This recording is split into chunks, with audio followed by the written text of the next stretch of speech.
Union address. Boy, was it something. Let's get into it because the big State of the Union show starts right now.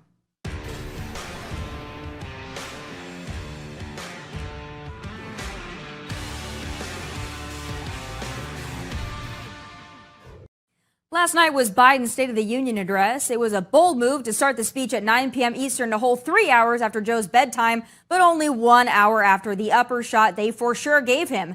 Now, in case you had better things to do, like watch the season premiere of The Real Housewives of New Jersey or watch paint dry, let me give you a recap because I suffered through every painstaking moment of it on your behalf. So let's start out with the positives here. First of all, it's over, so there's that.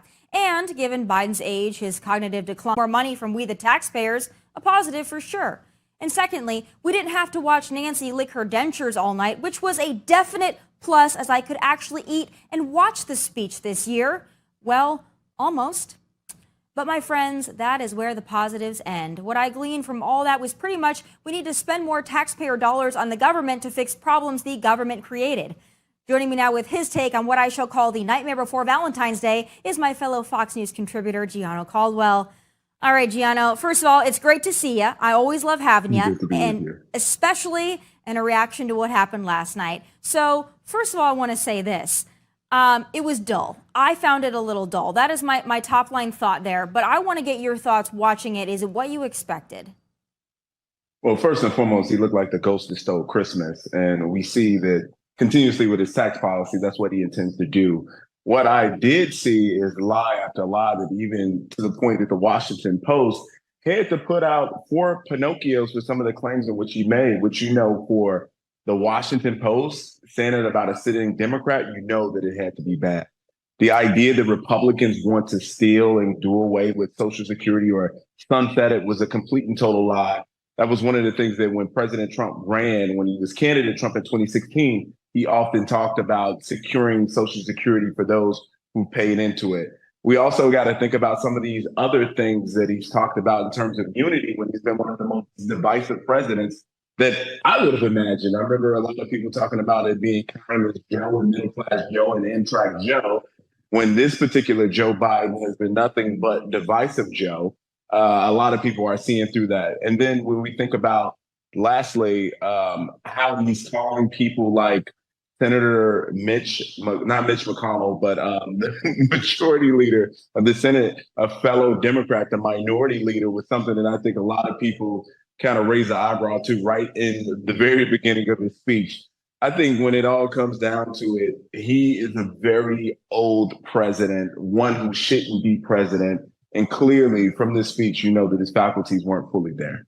No, certainly not. And we can also tell that by the fact that he had to yell through most of the speech, which is something we're kind of used to from Joe. But you brought up that moment where Republicans were actively fact-checking him during the speech. I want to play that shot for those that weren't lucky enough to witness it in real time. Let's take a look. All of you at home should know what those plans are. Instead of making the wealthy pay their fair share, some Republicans want Medicare and Social Security to sunset. I'm not saying it's a majority. Let me give you, anybody who doubts it, contact my office. I'll give you a copy. I'll give you a copy of the proposal. That means Congress doesn't vote. Well, I'm glad to see you. No, I tell you, I enjoy conversion. Okay, so that was kind of an awesome moment, to be honest. And I'm surprised that that moment didn't completely derail Joe, because the entire time he really looked like he was trying to keep it together. I was surprised, though. I've never seen that happen before at a State of the Union. Active jeering and fact-checking mid-speech. I know that you mentioned that it was a lie, but what did you think about how audacious Republicans were to just go ahead and start yelling? Well, when it comes to something like the State of the Union, he's supposed to be announcing his candidacy for re-election, knowing that this is the largest audience that he'll have, because, normal people, everyday people, they don't tune in and watch this kind of stuff. They may not be watching cable news every day, so they're not up on everything. So they may tune in for this one night of their entire year to listen to what he has to say. So when you're hearing things like Republicans want to sunset Social Security and Medicare, it was absolutely necessary for Republicans to be active in the conversation because people will walk away believing that. And it is an absolute lie. So, yeah, it was a need to fact check that because this is a very large audience and people can walk away with the wrong idea. So I'm glad the Republicans were booing when some of these things were being said because people need to know what the truth is. Certainly, and I think it was a bold move, but it was a necessary move, as you said, because otherwise people would have believed it, and you're absolutely right on that. Another thing that people probably believed listening to Joe Biden speak last night is that he ended COVID. Now, again, he's talking about how COVID ruled our lives for years. No, he and Democrat tyrants ruled our lives for years. It wasn't COVID that did that. COVID was a virus. But now he's suddenly celebrating it. Now we can move on, yet they're still fighting to have the ability to mask us in planes. So do you think the average American watching believes his whole spiel about how he defeated COVID and brought back freedom? Oh, and by the way, the jobs that he created because they took them away and then brought them back. He also took credit for that, too. Yeah, but I think Joe Biden has gotten to the point where credibility isn't something that's really on his side when he says things. Remember, when he ran for president, he said that he was going to eradicate COVID. Well, he got in office and people were still dying. You didn't eradicate COVID. You had no hand in that. And then you will say, like, oh, yeah, COVID is over, but we still need an emergency order on COVID for student loans. Oh, yeah, COVID is over. But yeah, we want people to mask up on planes when the data shows that it is less likely for you to actually contract COVID on the plane because of this filtration system.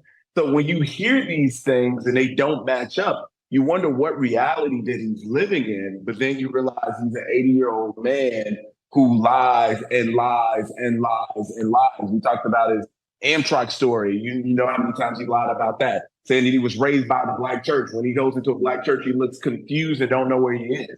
When you think about a number of other comments he's made, jumping out of helicopters and all of this other stuff, they're drastic lies, but people have gotten so used to it that it's baked in. So if you want to hear something that Joe Biden has to say, you need to fact check it for yourself because he cannot be believed. He is not the purveyor of truth, and he is simply put a liar. He is, and I want to point out another moment that he was actively fact-checked, in a way, by Republicans when he decided to talk about fentanyl. A bold move. Let's play it, and I'll get your reaction. Fentanyl is killing more than 70,000 Americans a year.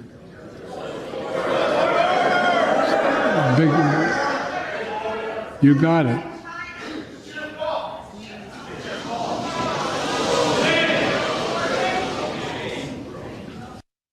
Yeah, so they're telling him, yes, we do have a fentanyl problem, but it's your fault, or close the border is something else they were saying. I was very surprised that he chose to talk about fentanyl, but not really talk about border security that much. Do you think he really walked into that one, or once again, are Americans going to be confused? I think people will be confused because you don't talk about the problem without a solution. And the truth of the matter is, coming from China, we know that it's pouring in through the southern border. For the first time in American history, just last year, over 100,000 people, the year before rather, the data came out last year, over 100,000 Americans have died from an overdose of a drug. And that's all kinds of drugs. So with that consideration in mind, knowing what's going on in New York, where the mayor has been calling for help and a change in the immigration policy, where it's going on in Texas, where the Republican governor has been calling for help for years, and they didn't begin to even see it as an issue until people begin to get bussed and planed out to places like New York and other places like that, California and some other places. So with that consideration in mind, this should have been a call for unity. Like, look, I'm calling on Kevin McCarthy, the majority leader, and our leader in the Senate to come up with a plan on immigration because it's something that needs to be tackled. We need to tackle this issue head on because Americans are dying. That would have been the right tone. Whether it got done or not from a policy perspective is another consideration. But if he would have at least called for it, acknowledged the pain that Americans are experiencing, their family members dying, mother, brother, sister, cousin, nephew, friends are dying, loved ones are dying because of his inaction. I think that would have been a really strong moment that Democrats and Republicans could have applauded, but that didn't happen. He also didn't address crime very much. He talked about policing and how he wanted to reform policing in the George Floyd Act, but but he didn't talk about the crime surge that we're experiencing in our streets every day, something that's very personal to you. He also didn't talk about China much. He spent about 7 seconds on China, and it was really convoluted the way he spoke about it. It was very odd, very bizarre. We just had a spy balloon being shot down over South Carolina, for God's sakes, and the man didn't even mention it. Didn't even mention China, what we were going to do to keep China at bay. Were you surprised that he just completely neglected that very important topic, especially given that whole balloon situation? Well, for China specifically, I wasn't surprised there because China is his Achilles heel. You think about the fact that his son and his family has been benefiting from business deal, sitting on boards he has no experience with, collecting money from China left and right. So it's not really surprising for him to bring up things like that, especially when we're talking about the classified documents that he's had in his house. And we don't know, outside of hearing some that relate to Ukraine and Afghanistan, we don't know what else has happened there. So why would he mention something that he knows that would personally impact him financially, potentially with his son, in addition to what other policy mechanisms they may have in place to expose him? It is my belief that they were a part of, whether it be intentional or not, the COVID was leaked from a lab in Wuhan. We've seen reporting on that agrees with that. So I'm not really surprised on that particular issue in crime. As you mentioned, it is a large, huge issue for so many Americans. My brother was murdered in Chicago last year on June 24th. I've been fighting for justice for him, working with the Judiciary Committee to be the voice for all victims across the country who have experienced this tragedy. Yes, there should be concerns from everywhere, no matter what political ideology you may have, Democrat or Republican, across the whole spectrum, because this impacts all of our lives. There should be calls to those progressive DAs who continue not to enforce the law, let people come in and out of jail, where we saw a New York Post article, which reports show that out of 90% of the crimes were committed by a handful of people. This is insane. He's the leader of the free world, but he's the leader of America first. He should be speaking out against these atrocities that many people are facing. But again, he didn't do that because it doesn't favor his political base. And why would you bring up something that progressives are going to hate when he really wants their support for his reelection? So it is not a speech of courage. He didn't say anything that was interesting or new, no big ideas.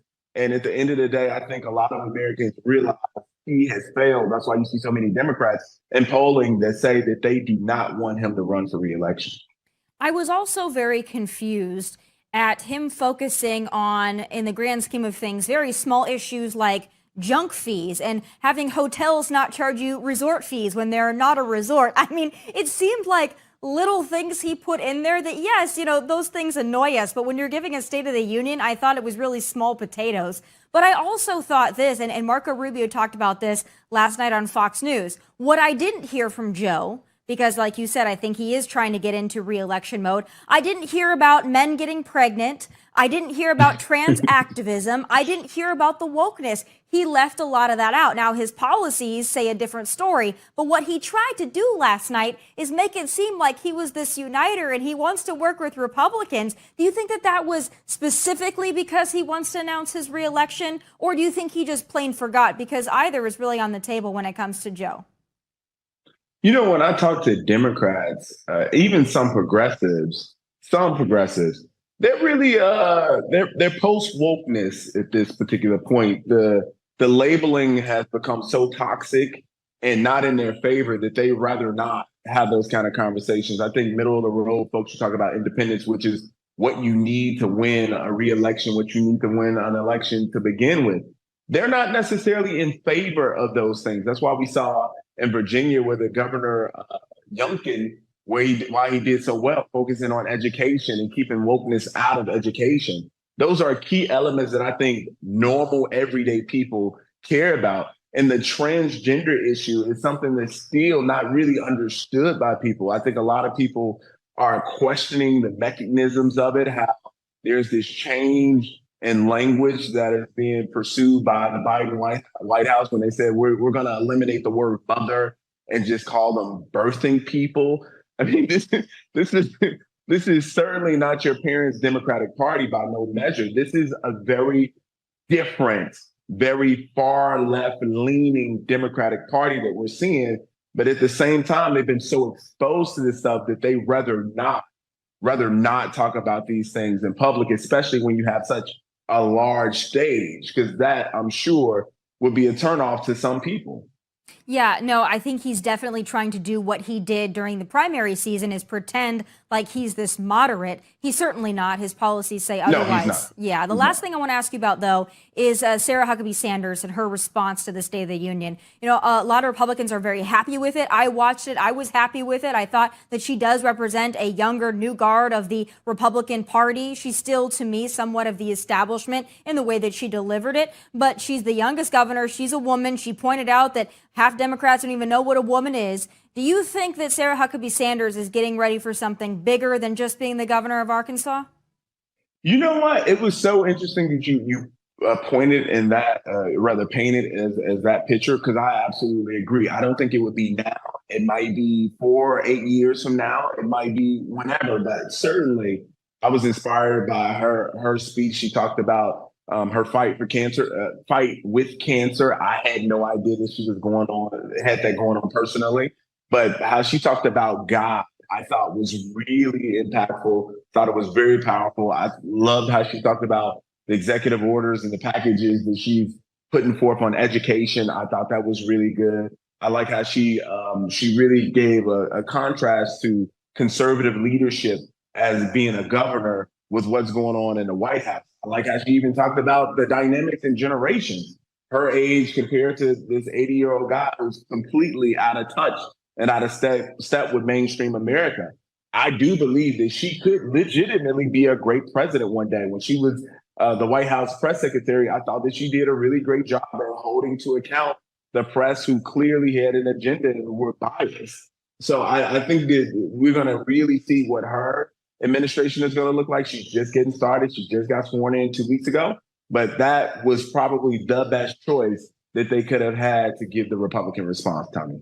I agree. I thought it was a wise choice. And picking a governor right now, Republican governors are hot right now. OK, we should stick with that. Let's get away from Congress. Let's get away from former presidents, though I love him. Let's go with governors. It's hot right now. It's the vibe. Let's stay there. Yeah, let's stick with Sarah Huckabee Sanders. Let's stick with Greg Abbott. Let's stick with, of course, Ron DeSantis in your great state of Florida. I think that's where we need to stick, because it's the Republican governors that did so well, that continue to fight the good fight. And I think that that's where our party is headed, is let the governors lead the charge here and let them be the face of our party. But that's just me. Gianno, it was great to talk to you. I hope to see you very soon. And great to be with you, my take friend. care in sunny Miami.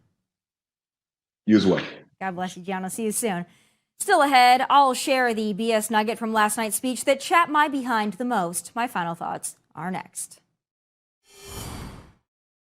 Last night, Joe wanted you to believe he's a uniter, a guy that gets the job done, and he was really excited about it given the fact he yelled most of his speech. It's time for final thoughts.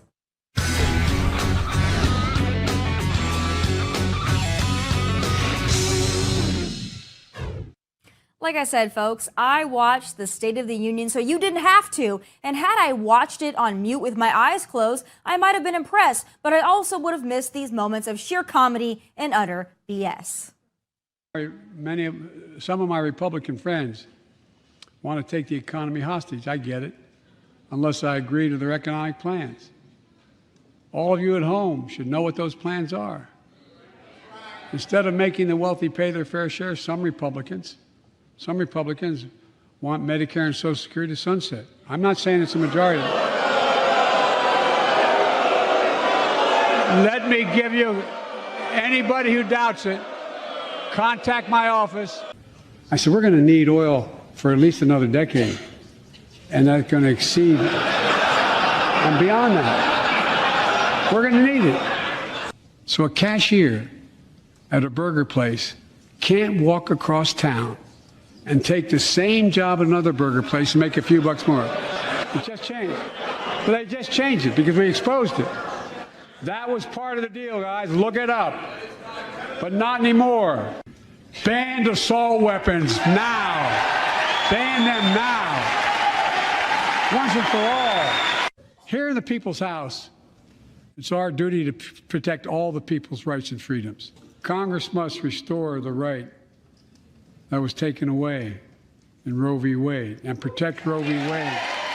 We're once again joined by Ukraine's ambassador to the United States. She represents not just her nation, but the courage of her people. Our ambassador is here, we're united in our support of your country. Will you stand so we can all take a look at you? Name me a world leader who changed places with Xi Jinping. Name me one. Name me one. I mean, that pretty much sums it up, guys. How he was able to pretend he's a unifier, a tax cutter, a middle-class bolster, and forgotten American remember, I'm just not really sure. Maybe he really has forgotten everything he's done in the last 2 years. But there was one part of the speech above all others that really chapped my behind, where he attempted to use the death of Tyree Nichols, who he called Tyler, by the way, killed by 5 black men, to race bait and claim policing is systemically racist.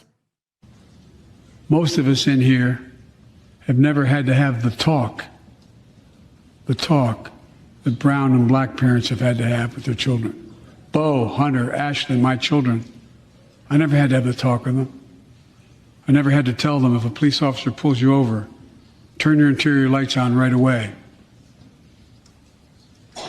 Don't reach for your license. Keep your hands on the steering wheel.